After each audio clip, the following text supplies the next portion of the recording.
Bonjour tout le monde. Bien content de vous retrouver. Oui, adaptation au changement climatique. Vous allez voir, évidemment, sous la loupe ou sous le regard d'un architecte paysagiste, il va y avoir des notions théoriques, des notions pratiques, et on va regarder ça au travers de cas pratiques, autant pour des petits projets que des plus grands projets. Si jamais que mes propos ne sont pas clairs, si vous avez des questions, gênez-vous pas en plein milieu de poser les questions, il n'y a aucun souci. Alors, trois parties qu'il va y avoir à la présentation. Un, on va regarder quelques notions rapides de changement climatique. Deux, on va regarder la gestion durable de l'eau de pluie, comment on peut vraiment mieux s'adapter en matière de gestion de l'eau de pluie, et la lutte aux îlots de chaleur. Je vais vous faire juste un petit laïus rapido pour voir d'où je sors, qu'est-ce que je fais dans la vie. Donc, ça fait 36 ans que le bureau est en opération. On a parti le bureau pour pouvoir faire du développement durable et c'est ce qu'on fait encore aujourd'hui, 36 ans plus tard, avec maintenant une trentaine de comparses. 36 ans de projets novateurs primés recherchés, ça c'est dans la présentation de base.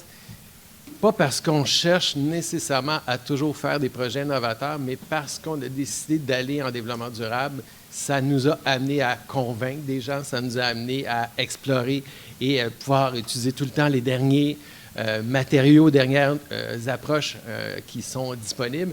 Mais veut pas, ça a fait que ça nous a amené à convaincre davantage de gens et de faire des projets qui se sont ramassés comme étant des projets davantage primés. Donc, je vous ai mentionné tantôt, architecture de paysage, design urbain, urbanisme et environnement, c'est ce qu'on fait au niveau de la firme. Et en termes d'expertise, donc accréditation SITES, pour ceux qui ne connaissent pas, vous avez l'accréditation LEED pour les bâtiments, WELL pour le bien-être des occupants à l'intérieur des bâtiments et SITES, c'est pour l'environnement extérieur. L'adaptation au changement climatique, c'est ce que dont je vais vous parler aujourd'hui, la gestion durable des eaux de pluie, les phytotechnologies, donc l'utilisation de plantes vivantes pour solutionner des problèmes environnementaux. On va regarder quelques-uns. La biophilie, qu'on entend parler de plus en plus, donc qui veut dire l'amour du vivant, c'est cette science, entre guillemets, qui regarde la relation ou qui étudie la relation entre les individus et les éléments naturels qui nous entourent parce que ça a des impacts directement des impacts positifs sur notre système nerveux. Et évidemment, en biodiversité. Alors, après ce petit pitch de vente, on va parler un petit peu plus des changements climatiques. Bon, vous le savez, c'est un des règlements qui est généralisé. Ce n'est pas juste au Québec qu'on vit ça. On voit que les records s'accumulent d'année en année. C'est des changements que ça nous amène à faire qui sont non seulement réels, mais qui sont très coûteux. Et c'est toute la planète, évidemment, qui est impactée. Qu'est-ce qu'il y en est pour le Québec? C'est ce que je vais vous montrer un petit peu plus en détail. Premièrement, il faut savoir, pour l'horizon 2050, ce qui avait été planifié, puis ce qu'on vient d'apprendre récemment, c'est que ça se peut que ça l'empire, ce qui avait été planifié. On parle de période de canicule pour le Québec, pour le sud du Québec, de 10 jours à 30 jours. 2050, ça c'est dans 25 ans. Si l'été dure à peu près 90 jours, ça veut dire qu'un tiers de notre été, on va le passer en canicule. C'est quand même assez important. Ça va faire qu'on va augmenter les hospitalisations, fait que ça va coûter plus cher à l'État, mais qui dit hospitalisation dit que c'est des personnes qu'on va échapper aussi dans le système qui vont décéder. Augmentation de la demande en clim, évidemment, il va faire davantage chaud et évidemment, on va consommer ou on va générer davantage de gaz à effet de serre.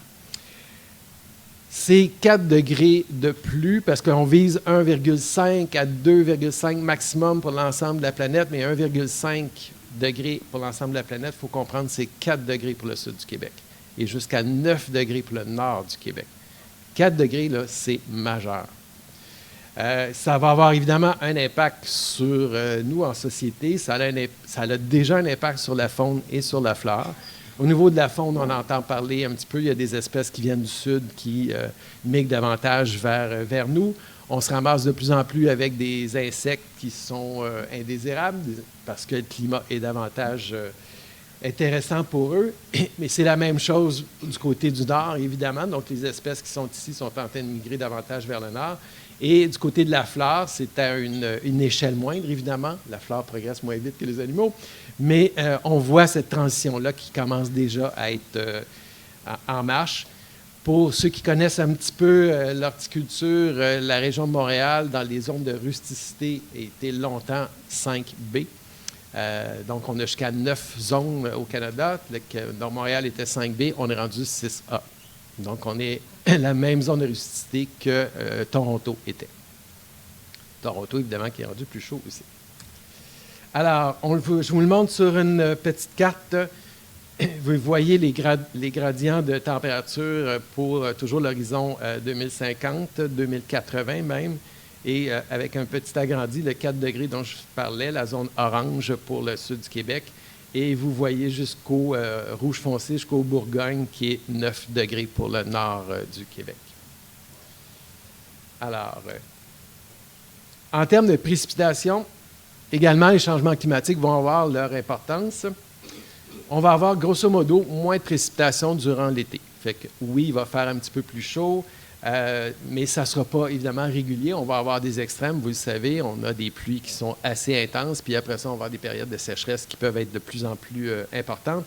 Mais on va avoir davantage de pluie durant l'automne et durant le printemps. Alors, ça va être drôlement important que nos terrains, si je parle d'un point de vue résidentiel, que nos terrains soient adaptés pour recevoir cette pluie-là qui n'est pas optimale parce qu'évidemment, on n'a pas tout le temps des beaux sols qui permettent d'absorber l'eau. Pendant l'été, on est capable de prendre des bonnes pluies, mais est-ce qu'on est capable, quand le sol est un petit peu gelé, de prendre ces pluies-là? Ça, il va falloir qu'on s'adapte à ça. Alors, donc, en termes d'adaptation, fait que oui, les changements sont déjà là, c'est beau. On ne peut plus continuer à faire comme avant, ça c'est d'une évidence crasse. Les coûts sociétaux sont évidemment trop importants et on le voit juste au niveau de nos assurances, ça nous coûte de plus en plus cher parce que de plus en plus d'événements climatiques qui font en sorte qu'il y a des réclamations et donc ça coûte plus cher à tout le monde. Et il faut continuer à lutter, oui, mais aujourd'hui je vous montre plutôt comment on s'adapte. La lutte, on doit la faire chacun de notre côté d'un point de vue individuel. Mais l'adaptation, il y a des choses, il y a des trucs que j'aimerais pouvoir partager avec vous. Alors, en termes de gestion de l'eau, on va regarder au niveau d'un cours d'eau comme tel, cette notion d'espace de liberté des cours d'eau. Et vous allez voir, c'est très, très logique. Si on regarde les trois images du haut, vous avez celle de gauche, vous avez le cours d'eau normal qui circule, qui serpente au travers de la plaine. Et lorsqu'on a une bonne pluie, donc l'image d'en haut au centre, vous voyez que le cours d'eau va déborder. Fait que c'est son espace de liberté, c'est sa zone ou sa plaine d'inondation qui est de chaque côté, évidemment, du cours d'eau. Et lorsque la pluie se termine, ça revient à son lit normal. Si on regarde l'exemple d'en bas, qui est évidemment un exemple très, très théorique, vous avez un projet immobilier, le ruisseau qui serpente, on n'aime pas ça, on le met un petit peu plus droit, on le canalise d'une certaine manière, même s'il est à ciel ouvert. Mais l'espace de liberté, on l'a éliminé. Ce qui fait que quand le cours d'eau doit déborder, bien, il va déborder sur un plan. Donc, tout a été nivelé bien, sur un plan qui est égal. Ça veut dire que l'eau va aller un peu partout. Sainte-Marthe-sur-le-Lac est un très bon exemple. On est directement sur le bord de la rivière. On a empiété dans l'espace de liberté du cours d'eau. On a fait un beau quartier résidentiel là-dedans, avec vue sur la rivière, qui est extraordinaire. Mais quand la rivière a débordé, la rivière est allée dans tout ce nouveau quartier-là au complet et pas mal d'eau. Donc, il faut prévoir justement ces débordements-là. Il faut prévoir que le cours d'eau va déborder. Et aussi, ce qui est difficile au niveau des changements climatiques, c'est que c'est imprévisible.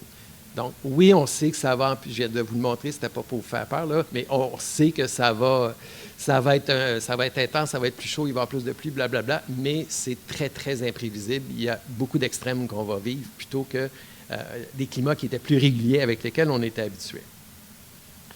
Autre exemple de rivière qui a débordé du côté de la rivière des Outaouais. La photo que je vous montre, c'est un projet qu'on a fait avec la CEPAC, c'est le Parc national de Plaisance. Et vous avez la zizanie des marais, donc c'est une espèce d'espace de débordement de la rivière des Outaouais, un genre de lagune. Il y avait une passerelle de bois qui se promenait partout au niveau du marécage. Et donc, avec une inondation record en 2017, on parlait d'une pluie centenaire, puis d'autres qui avançaient une pluie millénaire. Bien, 2 ans plus tard, on a une autre pluie centenaire qui est supposée se produire juste aux 100 ans, mais on en a 2 en 3 ans. C'est quand même assez intense. Donc, il y a eu tellement d'eau que toutes les parcelles de bois ont été éliminées et envoyées au loin. Alors, ce qui a été proposé, vous avez une première image ici. On va le voir sur l'image, la vue aérienne ici. Vous avez la plateforme qui est au centre. Ouais, je ne peux pas pointer bien, mais la plateforme au centre, on l'a mis au-dessus du niveau 100 ans. Donc, la plateforme au centre, elle est fixe et vous avez de chaque côté les passerelles qui, elles, sont flottantes et vont s'ajuster en fonction du niveau de la rivière. Si je reviens en arrière, ouais, voilà. Donc, vous voyez où les gens vont circuler. Vous voyez des poteaux un petit peu plus haut de chaque côté de la passerelle. C'est justement une espèce de poteau qui permet à la plateforme de pouvoir monter en élévation sans se déplacer sur les côtés. En termes d'adaptation, ça, jadis, on n'était pas obligé de faire ça. Mais maintenant, on sait qu'on peut en avoir un autre pluie centenaire dans 3 ans, 4 ans. Alors, la structure est prévue justement pour ces extrêmes-là qu'on peut avoir. Puis ça va permettre, dans tous les cas, ça va peut-être faire une plateforme un petit peu plus pentue, mais dans tous les cas, on va pouvoir accéder au site, même s'il y a eu une grosse pluie. Alors, du côté de la gestion durable de l'eau de pluie, je vous fais un petit mini-cours 101. Il y a essentiellement 3 étapes dans la gestion de l'eau de pluie. Les 2 cylindres que vous voyez à votre gauche, ce qu'on appelle la gestion à la source, donc le contrôle sur notre terrain. Là où l'eau va tomber, c'est la clé, c'est là qu'il faut intervenir, c'est là que ça coûte le moins cher, c'est là que c'est le plus efficace. Ensuite, on a tous les ouvrages de transport, comme ce qu'on voit bien souvent, les fossés ou les noues qu'on entend parler de plus en plus, l'eau qui va être transportée dans les rues, qui va circuler sur le côté de la rue. Donc, on est dans les ouvrages de transport. Et à la toute fin, on est rendu en aval. Ultimement, ce qui va recevoir toute cette eau-là, bien souvent, on va avoir des bassins de rétention. Mais lorsqu'on est rendu au bassin de rétention, il est comme un peu trop tard. J'ai reçu tout le volume d'eau que la ville ou que le quartier comporte. Et si jamais j'ai un gros coup d'eau, bien, mon bassin, il ne peut pas en prendre plus. C'est le dernier rempart, là. C'est au bout. C'est pour ça que l'important, c'est vraiment de travailler davantage en amont plutôt que de travailler en aval. À titre d'exemple, on en parlait avec certains sur l'heure du dîner. On parle beaucoup des parcs éponges ces temps-ci, comme étant vraiment la 7e merveille du monde. C'est parfait, puis on doit en avoir partout, ce qui est un très bon outil. Malheureusement, il est déjà un peu tard quand on travaille juste au niveau des parcs éponges. Il faut davantage travailler sur nos propres terrains, dans les rues comme telles, pour éviter qu'on se ramasse avec toute cette eau-là qu'on va lancer dans un parc. Déjà, on n'a pas beaucoup de parcs, on n'a pas beaucoup d'espace vert dans nos villes. Si, en plus, je dois amputer une partie du parc pour gérer de l'eau de pluie, on ne s'aide pas. Donc, la clé, c'est faisons en sorte que l'eau ne se ramasse pas justement dans les parcs le plus possible. Évidemment, il y a des endroits qu'on ne peut pas se permettre. On est en ville, c'est densément bâti, j'ai peu de place pour retenir cette eau-là. D'accord, il faut qu'on en prévoie, mais partout où on est capable d'en faire, il faut le faire. On va regarder quelques exemples de projets. Justement. Donc, on priorise la gestion in situ, fait qu'on veut infiltrer cette eau-là directement sur notre site. Au bureau, on travaille avec le principe de rejet zéro. On se donne comme défi, comme planificateur, dès qu'on a un projet, on va faire en sorte de maintenir 100% de l'eau de pluie sur le site de notre client, dans mesure du possible. Fait qu'évidemment, on se met la barre très, très haute parce que sinon, si on se dit, bon, OK, la ville me permet des rejets de 12 litres seconde à l'hectare, des trucs comme ça, bien, tu dis, bon, OK, je vais en faire un petit effort, puis le reste, on donne dans le réseau de la ville. Mais on ne s'aide pas parce que si on est plusieurs à faire ça, le terrain qui reste, bien, quand tout le monde va avoir fait ça, il va avoir rejeté son eau, la dernière personne qui va avoir à se développer plus loin, il n'y aura plus de possibilités, le réseau va déjà être plein. Fait qu'on est un petit peu fourré. Donc, travaillons à garder cette eau-là sur notre site. Vous voyez l'exemple ici, c'est un quartier commercial, donc un stationnement. où on rejette zéro eau dans le réseau de la ville, uniquement l'excédent lors de fortes pluies. Fait que 90 % des eaux sont gérées à même le stationnement comme tel dans cette bande de biorétention. Donc, l'eau rentre, s'infiltre dans le sol et lorsque mon sol est saturé, est capable de garder, parce que c'est une forme d'une cuvette, est capable de garder un certain volume d'eau. Et si jamais que j'ai encore une plus grosse pluie que ça, il y a des trop-pleins qui, eux, vont envoyer l'eau dans le réseau de la ville. Fait que c'est 5 à 10 % de l'eau qui arrive sur le site qui se ramasse seulement dans le réseau de la ville. Et à une échelle beaucoup plus petite, donc ça, c'est notre siège social au bureau. Vous voyez, il y a une petite terrasse qu'on a aménagée, plate-bande, et vous avez un petit jardin de pluie. Fait que, donc, les eaux sont tout simplement amenées dans une dépression dans laquelle on a planté et qui va fonctionner même à la fonte des neiges, comme vous voyez ici.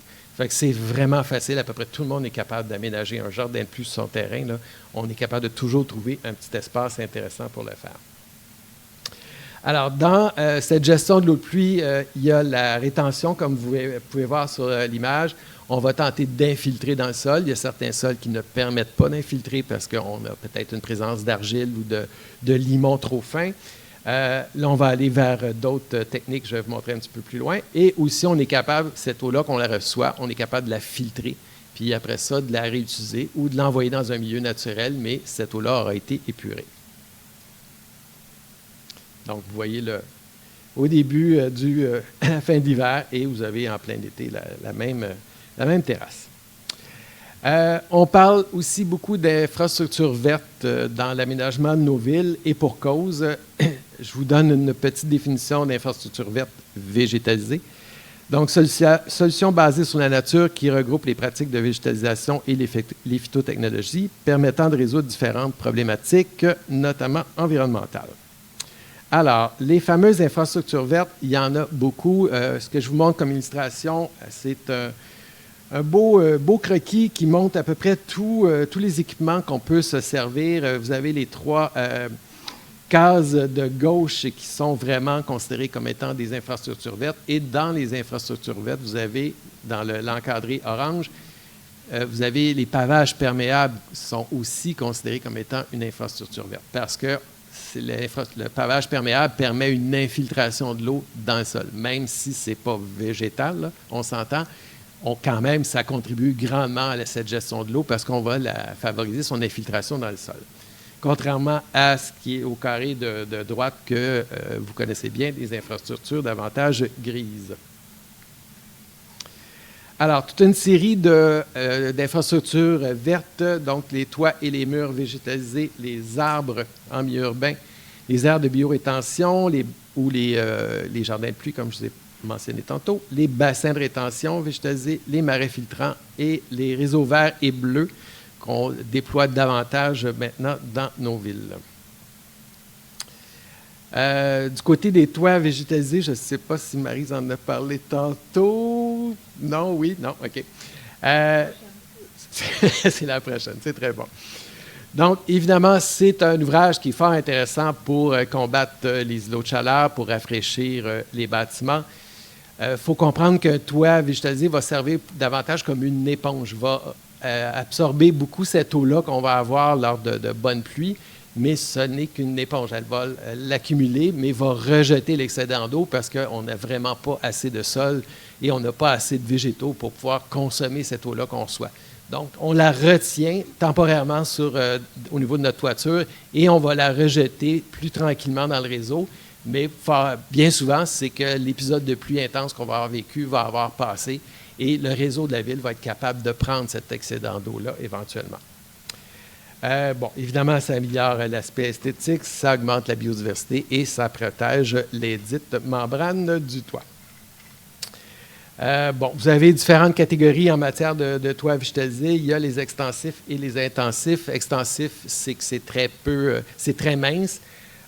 Honnêtement, ça ne donne pas grand-chose sur un toit d'un bâtiment, les toitures extensives, parce que je capte presque pas d'eau. Les îlots de chaleur, je les combats très peu et il n'y a pas grand sorte de plantes que je peux mettre là-dessus. Bien souvent, c'est juste les sédums ou les orpins. qui sont des plantes qui ne captent pas d'eau parce que c'est des plantes grasses par définition. Donc, ce n'est pas leur fonction première d'accumuler de l'eau. Donc, vous avez toute la série de couches. Là, je vais passer quand même assez rapidement. Le projet que vous avez à votre droite, c'est au-dessus de certains éticules qui ont été faits pour la Place des Arts à Montréal. Là. Du côté des marais filtrants, donc, le marais filtrant nous permet de recueillir l'eau de ruissellement puis de filtrer une partie des contaminants qu'on va avoir dans cette eau-là. Bien souvent, les contaminants, ça va être des sédiments qu'on va avoir dans l'eau. Donc, l'eau qui a circulé dans les rues, peu importe, va amener son lot de sédiments et il va y avoir parfois certains contaminants. Donc, on est capable maintenant de récupérer cette eau-là, de la filtrer comme telle. L'exemple que vous avez devant à votre droite, c'est un bassin de rétention à Longueuil. Vous voyez le chemin préférentiel qu'on a fait en pierre. Donc, l'eau rentre là-dedans et les marais filtrants sont de chaque côté. Fait que l'eau va déborder un petit peu, va aller dans les petits chenals perpendiculaires qu'on a fait, va se faire épurer et l'excédent d'eau va être après ça évacué dans le milieu naturel qui est en arrière.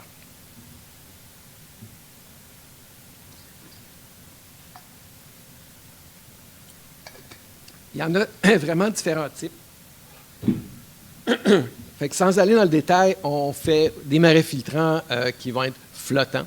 Donc, c'est carrément un radeau de plantes à racines nues qu'on va mettre dans certains étangs, certains lacs qui vont aller filtrer l'excédent de matière organique qu'on va avoir dans le plan d'eau en question. C'est vraiment très, très efficace.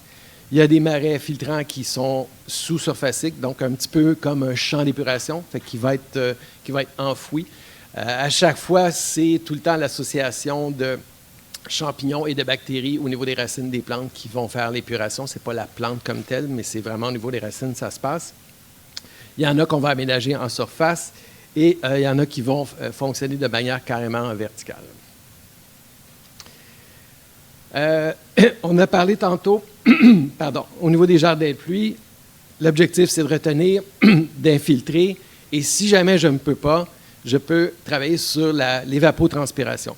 Fait que l'exemple que vous avez sur l'image, c'est l'ancien bureau qu'on avait, maison ancestrale qu'on avait restauré. Vous voyez que le petit bassin qui est en bas, qui est entouré de bordures, qui est un jardin d'évapotranspiration, c'est un jardin de pluie. On avait mis une couche d'argile dans le fond pour être certain, donc 30 cm de belle argile pour être sûr que ça ne draine pas. Fait qu'on voulait vraiment se pousser au maximum et il y a juste 30 cm de terreau par-dessus. Le jeu a été donc ce bassin-là récupère toutes les eaux de la toiture qui sont acheminées directement dans le bassin. L'idée, c'était de tester les plantes qui consomment le plus d'eau possible, qui consomment cette eau-là de manière la plus rapide et donc qui l'évaporent, qui la transpirent au niveau de leur feuillage. Après quelques années de tests, on n'a jamais eu d'accumulation d'eau en surface plus d'une journée dans ce bassin-là. Fait que les plantes faisaient un job assez extraordinaire pour la transpirer, cette eau-là. On va y revenir un petit peu plus en détail sur ce petit projet. L'intérêt aussi de végétaliser les différents ouvrages, c'est pas juste parce que ça va être plus intéressant, mais ça va augmenter la conductivité et la porosité du sol. Donc, certaines plantes qu'on va choisir, évidemment, ce n'est pas toutes les plantes. Certaines plantes vont avoir un système racinaire qui est très fin, qui est développé en surface. Ce n'est pas les plantes qu'on va avoir dans la biorétention. On va davantage y aller avec des plantes qui ont des racines grossières et qui s'en vont en profondeur. Ce faisant, les racines vont comme tracer des chemins préférentiels dans le sol et quand l'eau va arriver, va descendre plus rapidement dans le sol.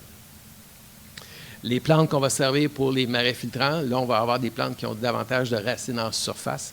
Mais si je mets des plantes avec des racines en surface, mon eau ne va pas s'infiltrer, ça va faire le contraire, ça va rester sur le dessus. Ça permet aussi, évidemment, de fixer les sols en place et on diminue l'érosion. Il y a une chose qui est fort intéressante dans ces différents ouvrages-là qu'on va faire, que ce soit à l'échelle résidentielle ou que ce soit à l'échelle municipale, c'est de faire en sorte que l'eau ne va pas prendre la vitesse, ne va pas circuler, ne va pas augmenter en puissance, parce qu'évidemment, si l'eau circule plus rapidement, puis là, on ajoute du volume à ça, ça va faire en sorte que l'énergie cinétique que l'eau va avoir accumulée donne un pouvoir érosif à l'eau qui est beaucoup plus important.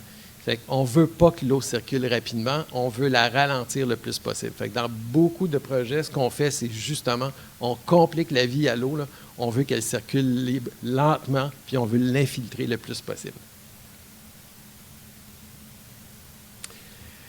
Du côté des arbres de rue, bon, vous connaissez évidemment tous l'importance des arbres dans nos milieux, particulièrement nos milieux urbains. Ce qu'il faut savoir, c'est que, oui, les arbres, par le système racinaire, vont favoriser l'infiltration de l'eau dans le sol. Donc, c'est un outil de gestion de l'eau de pluie. Et les arbres vont aussi évapotranspirer. Donc, vont transpirer cette eau-là qu'ils vont avoir accumulée. Il faut savoir, par un arbre mature là, qui a un bon feuillage, à peu près 25 de l'eau qui va tomber, l'eau de pluie, va être interceptée par les feuilles elles-mêmes. Le restant du temps, ça va s'en aller au niveau du sol. L'arbre va en consommer une partie. Un érable mature, par exemple, peut consommer jusqu'à 500 litres d'eau par jour. Ça, c'est un demi-mètre cube d'eau par jour. C'est beaucoup d'eau. Certains arbres, comme les saules pleureurs, vous connaissez bien, ça consomme encore plus d'eau que ça. Ce qui peut provoquer parfois certains problèmes dans certains jardins, mais si on veut s'en servir en ville pour de la gestion d'eau de pluie, ces arbres-là sont vraiment géniaux. Bon, ça nous permet d'embellir les rues, oui, ça atténue les îlots de chaleur, ça séquestre les gaz à effet de serre, ça diminue les poussières, ça, c'est toutes des choses que vous connaissez davantage. Quelques statistiques dont on vient de parler. Toronto a beaucoup étudié l'utilisation des arbres en milieu urbain. Et je vous parlais tantôt du 25 là, des pluies qui sont captées par les feuilles. Ça peut aller jusqu'à 80 de la gestion des eaux totales que l'arbre est capable de garder.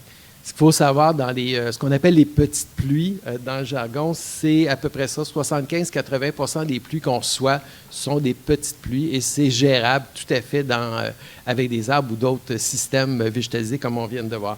C'est les plus grosses pluies, donc c'est à peu près 20 du volume d'eau qu'on peut recevoir dans un été. C'est plus ceux-là qui vont être problématiques si on n'a pas de bon système pour justement gérer cette eau-là. Je vous mentionnais tantôt les réseaux verts et bleus dans les villes qu'on tente de déployer davantage. En matière de gestion de l'eau de pluie, le ministère de l'Environnement exige maintenant que cette gestion-là soit faite à ciel ouvert le plus possible, donc éviter d'aller canaliser l'eau le plus possible. On a ça dans nos systèmes. Ce qu'on va parler davantage de réseaux bleus maintenant. Fait que vous allez voir de plus en plus dans des nouveaux quartiers, vous allez tout le temps avoir ce parcours de l'eau qui est à ciel ouvert, donc qui est notre réseau bleu. Et le réseau vert est davantage le réseau qui est soit récréatif, donc on a pistes cyclables, sentiers, multifonctions et tout, mais également des corridors phoniques qu'on va tenter de déployer sur le territoire. Vous avez l'exemple d'un corridor hydroélectrique ici qui avait été naturalisé avec... on était à Laval, fait qu'on avait travaillé avec Hydro-Québec et la ville de Laval. On a une zone industrielle d'un côté puis un quartier résidentiel de l'autre. Malheureusement, les arbres avaient poussé jusqu'au point que là, Hydro arrivait puis coupait tout parce que ça ne respectait pas les normes. D'un point de vue sécuritaire, c'est parfait, mais les citoyens avaient empiété du côté de l'emprise comme telle. Fait que là, il fallait, nous autres, les gentils, on allait les voir pour leur dire non seulement on va couper tous les arbres, puis après ça, on va raser la partie que vous avez empiétée dans le parc.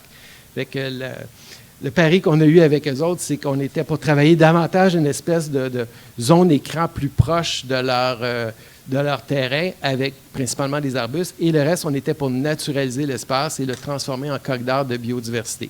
Ce qui a été fait et qui fonctionne très bien. Il y a plein de gens là-dedans et évidemment, ça pullule d'insectes, c'est bien clair. Il faut savoir, en termes d'écologie aussi, c'est qu'un espace comme ça, un corridor de biodiversité, si je relie deux espaces naturels, donc j'ai deux boisés que j'ai conservés, ils sont ceinturés par 4 rues. Si je les relie entre eux par un corridor de biodiversité comme ça, je vais doubler automatiquement leur valeur écologique comme telle.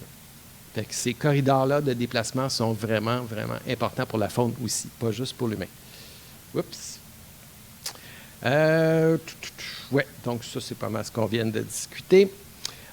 Bon, en termes d'impact économique, je ne vais pas vous bombarder de données. Il y en a de plus en plus. C'est le fun. On a des données pour convaincre souvent nos élus d'aller davantage vers des infrastructures vertes, d'investir davantage dans la végétalisation.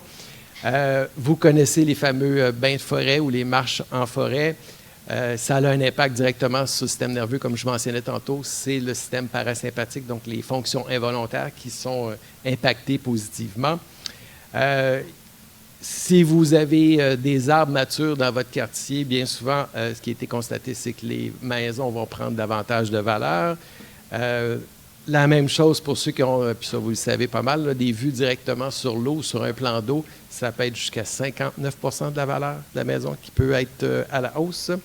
Et l'étude que j'ai trouvée la plus intéressante, c'est du côté de New York, ils ont fait un test en deux quartiers comparables, deux quartiers pauvres comparables, un qui était davantage verdi versus l'autre, et il y a moitié moins de criminalité dans le quartier où il y a des arbres de rue, entre autres, versus celui qui n'en a pas.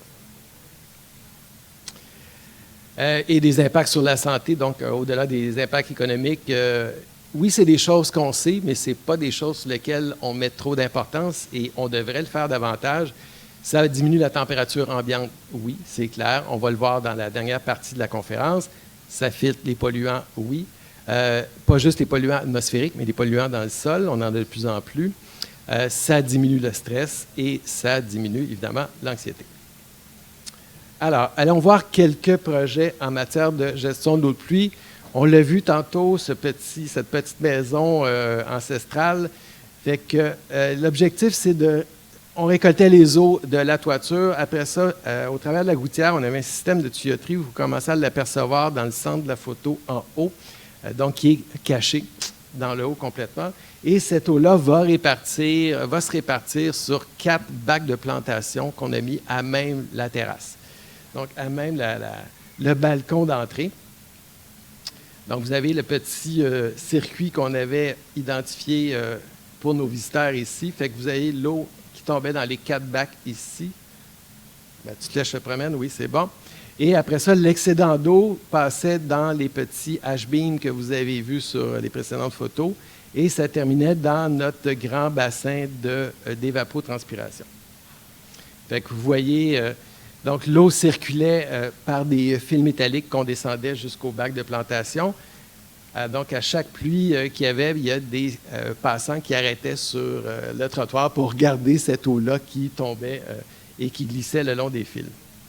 Et vous voyez, donc, l'excédent d'eau tombait dans les petits H-beams et finissait sa course dans le bassin d'évapotranspiration. Fait que vous avez, après ça, une petite vue d'ensemble quelques années plus tard. Évidemment, on voyait beaucoup les H-beams au début, mais un coup que les végétaux avaient poussé, c'était bien intégré. Je vous montre ça maintenant à l'échelle d'un quartier. Donc, un nouveau quartier qui était en construction à Saint-Jérôme. Beaucoup de gestion de l'eau à faire avec les promoteurs. Ça, c'était une dure bataille parce qu'à chaque fois qu'on nivelle un terrain et qu'il y a une pluie, c'est beaucoup de ruissellement, c'est beaucoup de sédiments à gérer comme tel sur le terrain. Je vais vous conter une petite anecdote là-dessus. Et on voit 2 bassins de rétention qui ont été aménagés. Donc, celui est en plein centre dans le bas et vous en avez un tout petit, un petit peu en haut à droite.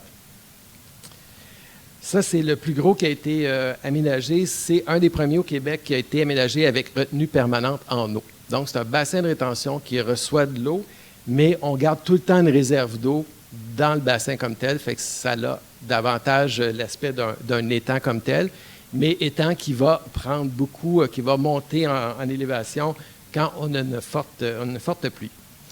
Ce bassin, un petit peu à l'arrière, on avait aménagé un espace de décantation des sédiments, sachant que les terrains n'étaient pas finis d'être développés et qu'on était pour avoir un petit peu de ruissellement et se ramasser avec des sédiments. Donc, on a prévu dans le bassin jusqu'à 60 cm d'accumulation de sédiments. On s'est dit, au travers des années, on devrait être pas pire. Après un mois, il était rempli. Fait que pour vous dire à quel point un promoteur qui ne protège pas les sols en place, les sols qui sont à nu puis qui a une forte pluie, ça se ramasse dans la rue, ça se ramasse dans le puisard, puis le puisard finissait sa course dans le bassin de rétention. Fait qu'en un mois, 60 cm de sédiments d'accumulés, c'est intense. Fait que la ville ne pensait pas être obligée de retourner là-bas, excaver, sortir les sédiments et après ça, mettre davantage de pression au niveau du promoteur pour dire « Hey, l'architecte paysagiste te dit que les sols à nu, on n'en veut pas. Fait que aussitôt que tu as fini de niveler, hydro-ensemencement, puis c'est tout. Sinon, de se mettre une barrière de sédiments qu'on peut aménager avant que l'eau se rende sur le terrain de la ville. Un autre bassin de rétention, le parc des Semis à Longueuil, c'est celui que je vous ai montré avec le petit chemin de l'eau tout à l'heure. Vous voyez, bon, c'est un petit peu la forme de deux jeunes feuilles. Et l'eau va circuler, va arriver ici, vous les voyez là, le chemin préférentiel aménagé avec du gros caillou en plateau pour essayer de diminuer la vitesse de l'eau. Je vous l'ai dit tantôt, si l'eau arrive avec une vitesse folle, j'ai bien beau aménager ce que je veux en bas, ça va tout m'éroder ça. Donc, dès les chemins d'accès ici, là, l'eau arrive, mais déjà se fait ralentir dans du gravier et dans des plateaux pour la ralentir. Au niveau des schémas, vous voyez ici, lorsque j'ai une faible pluie, j'ai un petit peu d'eau qui rentre dans les différentes membranes un petit peu de nos feuilles. J'ai une pluie un petit peu plus importante, oups, ça grossit, là, ça vient remplir davantage mes marais filtrants. Et quand j'ai vraiment un gros coup d'eau, bien, mon bassin est entièrement rempli d'eau. Et vous voyez ce que ça a l'air un petit peu en bas quand j'ai la présence de l'eau. Vous avez en construction un petit peu, je vous parlais des chemins d'amener d'eau tantôt ici, fait que vous avez de l'enrochement qui est avec des plus gros cailloux, et plus je m'en vais dans le centre de l'ouvrage, mais plus mes cailloux sont un petit peu plus fins, et vous avez les différents axes perpendiculaires où je vais mon eau qui va rentrer et se faire nettoyer un petit peu, se faire filtrer, et vous avez de la membrane anti-érosion qu'on avait mis malgré tout de chaque côté, même si avec tous nos ouvrages, si l'eau arrive rapidement malgré tout. Donc, faire en sorte que dès le départ, je ne fasse pas laver mes sols. Je ne veux pas faire la même chose qu'on a reproché au promoteur du projet précédent, là. Et je vais vous montrer bien, tout de suite après, en peu de temps, ce que ça peut avoir l'air. Donc, oui, c'est un bassin de rétention, mais ça a davantage l'air d'un milieu naturel qu'un espace en gazon clôturé, comme on peut voir dans certaines villes.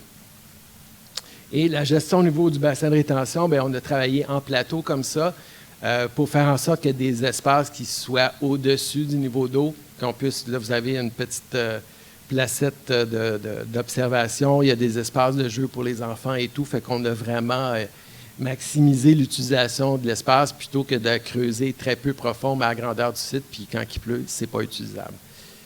Oui, j'ai vu une petite main levée là-bas.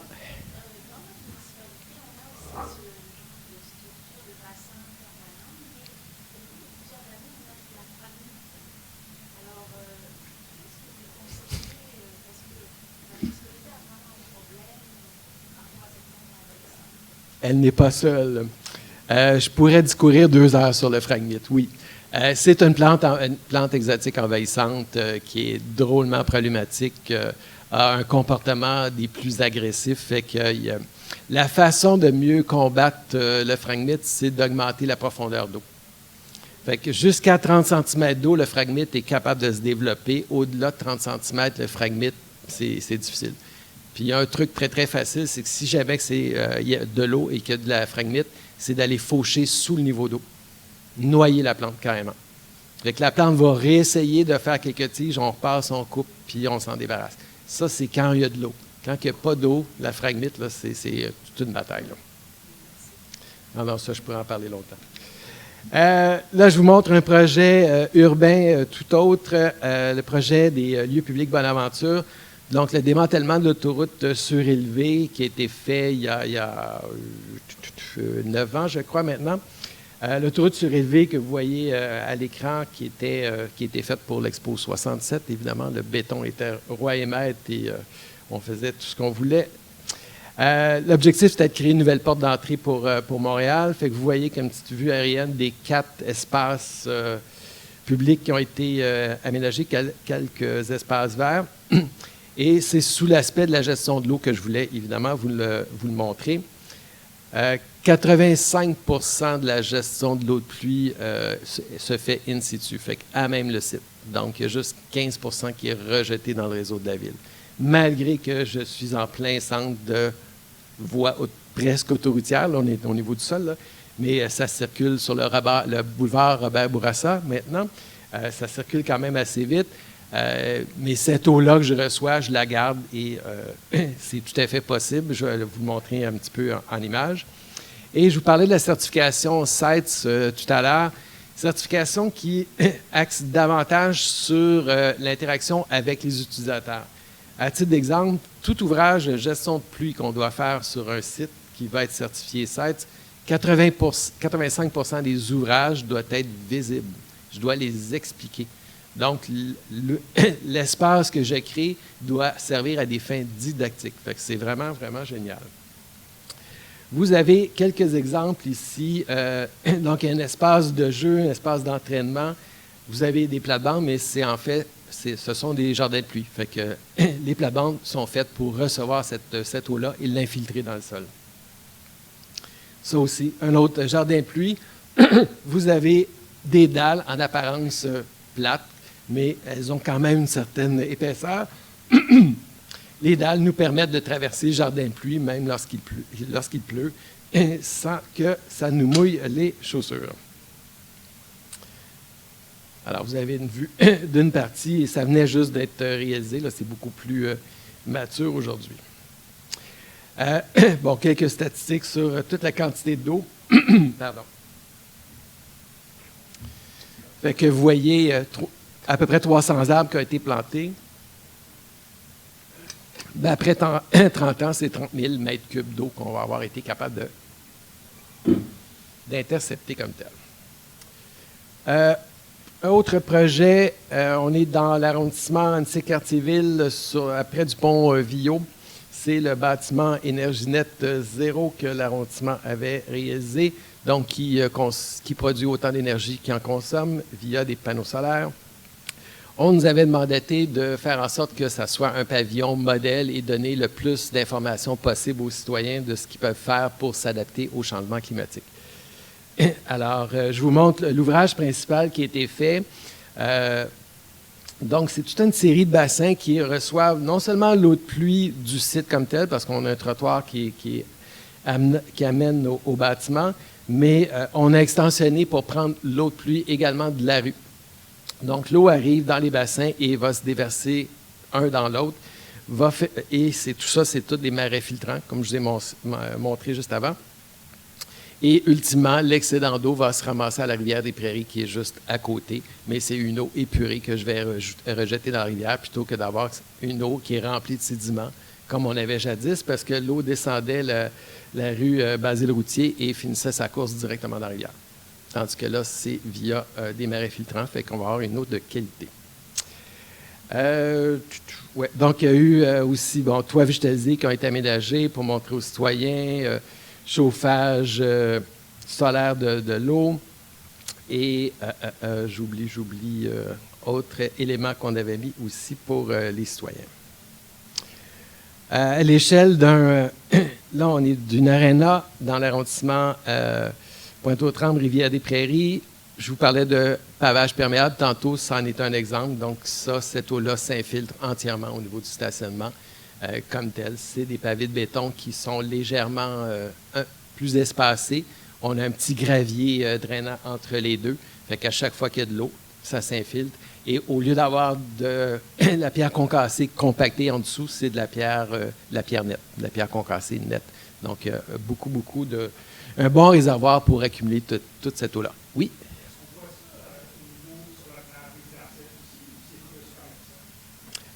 On le voit un petit peu moins au niveau résidentiel. Je vais vous expliquer pourquoi. Bon, évidemment, la fondation demande une fondation qui est un peu plus importante parce que je vais avoir un certain réservoir. La pierre nette coûte un petit peu plus cher que de la 0,3/4, donc la pierre qu'on sert pour compacter. Évidemment, ça demande une excavation qui est un petit peu plus importante. Au niveau résidentiel, la raison pour laquelle c'est souvent moins important, c'est que si j'ai un revêtement comme de l'asphalte, j'ai juste à drainer mon eau sur les côtés dans une des plates-bandes et bingo, le travail est fait. Ça m'a coûté beaucoup moins cher que d'avoir une fondation exagérée en pierre nette. Mais il y a plusieurs projets où on le voit, c'est fait. Ça fonctionne même en période hivernale. C'est pas un problème du tout. C'est pas plus glissant. Ça fonctionne super bien. Allons du côté de la lutte aux îlots de chaleur. C'est bon, je suis dans le temps. Donc, quelques notions génériques, puis après ça, on va aller vers du un peu plus précis. Bon, vous avez une carte des îlots de chaleur, une carte qui date de quand même quelques années. C'était pour vous montrer principalement l'écart. Vous avez une zone fortement minéralisée qui est dans le secteur de Bombardier. On parle de 40,57 degrés. Vous avez un secteur résidentiel qui va être aussi minéralisé, mais qui va avoir un petit peu d'arbres de rue. On tombe à 31 degrés. Vous aviez le terrain de golf jadis à 27 et un parc urbain qui tombe à 23. Fait que vous voyez que vous avez déjà un écart de 17 degrés entre une zone minéralisée et un parc urbain comme tel. Alors, on va regarder ça un petit peu plus en détail. Évidemment, ça dépend des matériaux, on vient de le voir, là, qui vont soit capter ou réfléchir ces rayons du soleil. Fait que ça dépend des matériaux, ça dépend de la couleur comme telle. Il y a l'indice de réflectance, donc ce qu'on appelle aussi l'albédo, donc la capacité d'un matériau à réfléchir la lumière du soleil qui est arrivée ou qui arrive, ou de la capter puis de l'absorber. Si on prend l'exemple de l'asphalte, évidemment, c'est foncé. L'indice de réflectance du béton bitumineux, de l'asphalte, est très, très faible, donc va absorber cette chaleur-là. Et avec des matériaux de cette nature, le problème, c'est pas tant de jour, mais que ça va aussi rejeter l'excédent le soir. Fait que, donc, si vous êtes dans la rue, si vous êtes de jour ou de soir, vous allez souvent avoir l'impression que c'est à peu près la même température, parce que c'est le soir que la chaleur va être rejetée. Ça va être problématique au niveau, si on parle au niveau d'un lac. Des gens qui ont, par le passé, artificialisé les abords du lac, qui ont fait un muret de pierre ou un muret de béton, malheureusement, les poissons, la nuit, vont aller davantage sur les côtés pour aller chercher davantage d'oxygène. Mais si on a des matériaux comme ça qui rejettent la chaleur pendant la nuit, qui dit chaleur dit perte d'oxygène, fait que bien souvent, les poissons vont carrément s'asphyxier.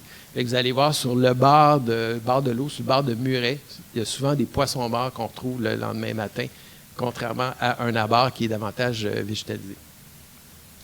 Alors, je vous montre, ça c'est l'emplacement de notre bureau où il y a un test, c'est nos laboratoires qu'on teste différentes choses au pourtour. Et là, je vous montre juste pour l'aspect des îlots de chaleur. Donc, 8 éléments. On a mesuré du côté de l'asphalte de rue. Vous avez, après ça, le pavé de béton qui était là jadis, qu'on a récupéré, d'une couleur assez pâle. Après ça, le trottoir de la ville, donc un autre matériau, le béton. 4, on a essayé, à l'époque, c'était le pavé, c'est un pavé de verre recyclé à 70 % et de plastique recyclé à 30 %. C'est le pavé sur le marché qui avait l'indice de réflectance le plus élevé comme tel. C'était, malheureusement, parce que la compagnie a eu quelques problèmes, mais c'était le pavé le plus génial qu'il n'y avait pas. C'est que tu fais une coupe de ce pavé-là, puis l'excédent, l'entreprise le récupérait pour le refondre et refaire de nouveaux pavés. Pour nous autres, c'était vraiment génial comme matériau, mais bon, comme dans bien d'innovations, quand ce n'est pas entre les mains de personnes entrepreneurs, bien, des fois, ça peut malheureusement tomber dans le vide. Donc, température de ce pavé génial. Table de travail qu'on a vue sur l'image précédente. Donc, ça aussi, la couleur qui a été choisie, c'est on hésitait entre ce jaune et un bleu pâle, un petit peu aqua. Et l'analyse de l'indice de réflectance faisait en sorte que le jaune était beaucoup plus élevé que le bleu, contrairement à notre croyance populaire. On pensait que le bleu pâle serait bien aussi, mais non. Donc, cette table-là aussi, les prairies, donc des prairies herbacées qu'on a aménagées dans le bas ici. Et petit jardin de pluie qu'on a vu tantôt, au numéro 7. Et après ça, sous 2 arbres au numéro 8 pour voir un petit peu ce qu'en était. Alors, je vous montre petit graphique très rapidement. La courbe du haut, la courbe violette que vous voyez, c'est la température de surface qu'on a mesurée. Malheureusement, dans les exemples qu'on nous présente un peu partout, c'est cette température-là qu'on montre. Ce n'est pas la température qu'on ressent, c'est la température au sol. Quand même, ça laisse son importance. Fait que vous voyez, pour une journée, vous avez la droite en bas, 27 degrés, c'était la température du jour à Dorval pour la journée. Donc, dans les surfaces bétonnées, asphaltées, vous voyez, on est de l'ordre de 46-45 degrés mesurés au sol versus, je vous rappelle, il fait 27,5.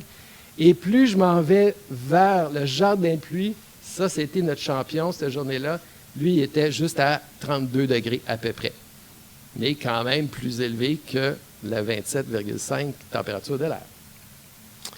Ensuite, on a, au niveau de la température ambiante qu'on a mesurée, donc à hauteur à peu près 1,2 m, vous voyez, c'est la courbe orange ici. Fait que, donc, on est dans la température ambiante, on est quand même plus élevé que la température annoncée. Ça se maintient relativement et ça baisse un petit peu ici sous les arbres.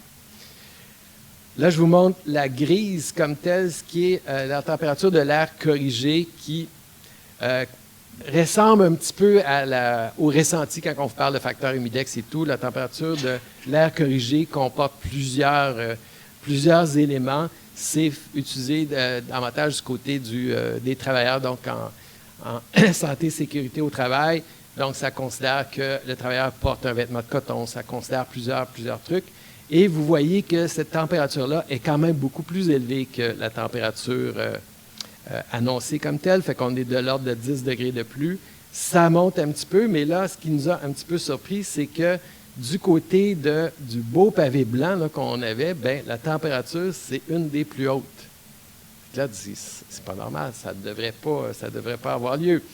Mais évidemment, quand on fait davantage de recherches, on se rend compte que c'est beau un pavé qui réfléchit davantage le soleil. Oui, le pavé comme tel, lui, va être moins chaud, mais il reflète davantage de chaleur. Donc, le ressenti, il est moins bon. Alors que c'est ce qu'on encourage dans plein de projets urbains. Là. Il faut absolument que les surfaces soient le plus blanches possible. Oui, mais pour l'humain, c'est pas très confortable d'être dans un espace comme tel. Alors, on poursuit la végétalisation. Bien là, je vous l'ai montré tantôt, particulièrement pour les arbres de rue. C'est vraiment génial comme outil pour travailler contre les îlots de chaleur, mais encore faut-il qu'on offre des conditions gagnantes aux arbres.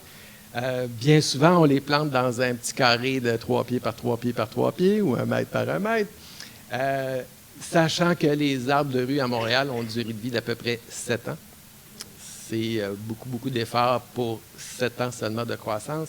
Fait qu'on travaille davantage sur des fosses de plantation agrandies qui ne sont pas uniquement recouvertes de gazon comme sur l'illustration, mais bien souvent, on va avoir des pavages qui vont être par-dessus, mais qui vont reposer sur des grilles carrément. Donc, le pavé est soutenu par ces grilles-là, mais en dessous, il y a de la terre, en dessous, les racines peuvent se propager. Ça fait en sorte qu'on augmente de beaucoup non seulement la durée de vie des arbres, mais tous les avantages, la fonction qu'on veut que les arbres remplissent, bien, on va l'avoir. Oui, au niveau de la canopée, donc ça, c'est un petit peu la surface foliaire de nos arbres, comme si c'était l'ombre projetée qu'on avait au sol. Donc, on a beaucoup besoin de cette canopée-là. On voit de plus en plus dans les arrondissements, dans les villes, qu'il y a des pourcentages de canopées qui sont demandés. C'est des objectifs qui sont à atteindre, pas juste pour la ville, mais les citoyens, les projets, les promoteurs privés sont obligés d'atteindre une canopée de X. Évidemment, pas avec les petits cotons qu'ils vont planter. Là. C'est toujours des arbres à une certaine maturité, mettons à 15 ou 20 ans d'âge. Les toitures végétalisées demeurent toujours un ouvrage important pour abaisser la température.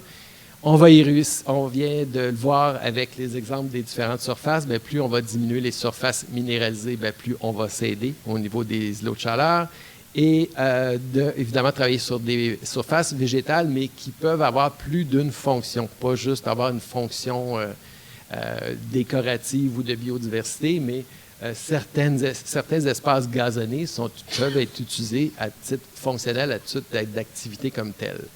Oui, j'ai vu une main levée.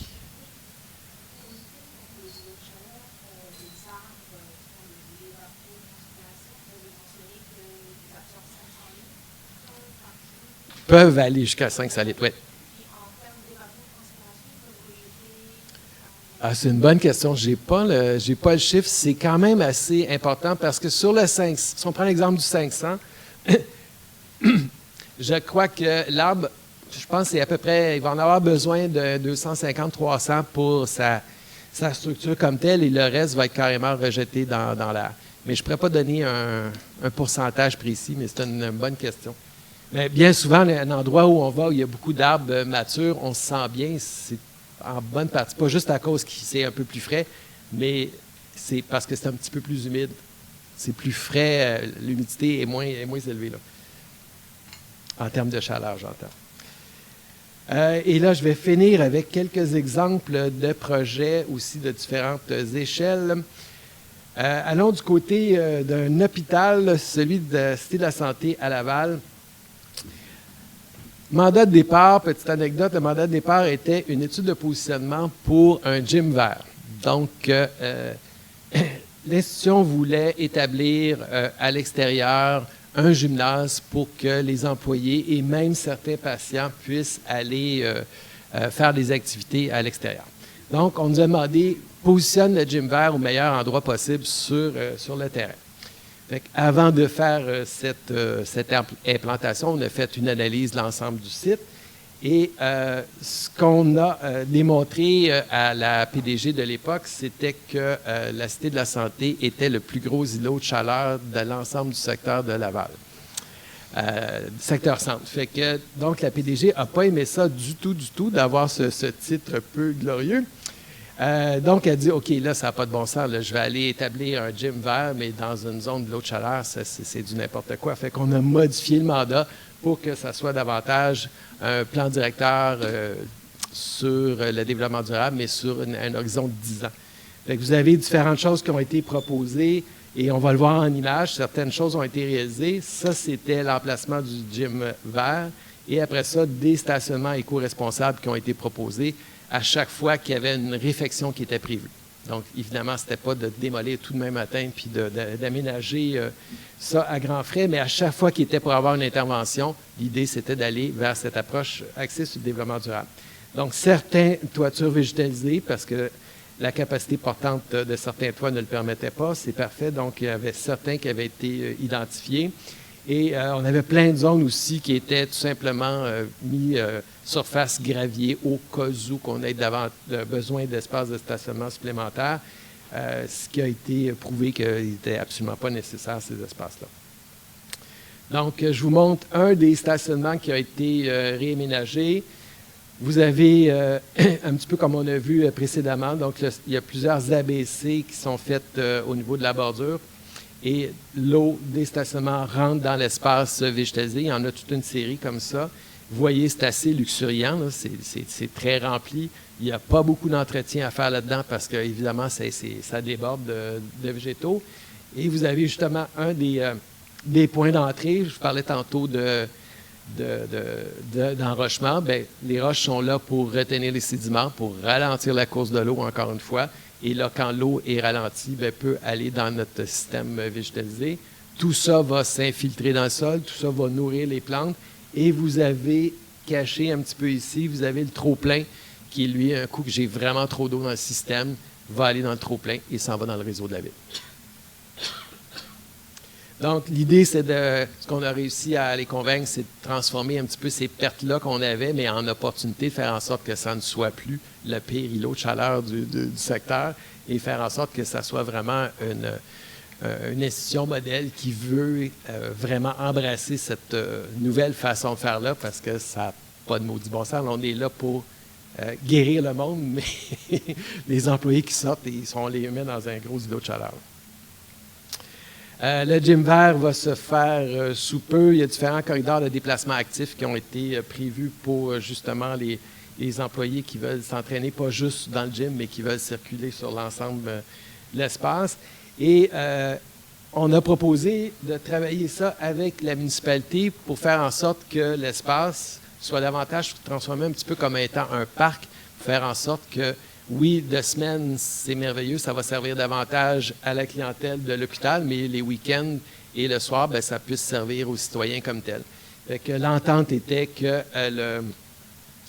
l'hôpital était pour réaliser l'aménagement à même son terrain et que la ville, elle, était pour assurer l'entretien en contrepartie. Fait que c'est quand même un deal pas pire pour l'ensemble des citoyens. Et voilà, donc c'était la présentation sur l'adaptation au changement climatique.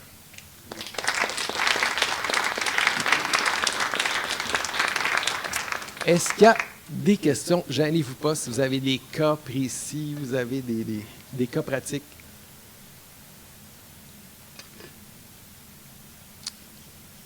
Non? D'accord. Fait que je vais rester un petit peu après, fait que si jamais vous avez des questions qui vous viennent ensuite, là, gênez-vous pas. Oh, une question là, oui.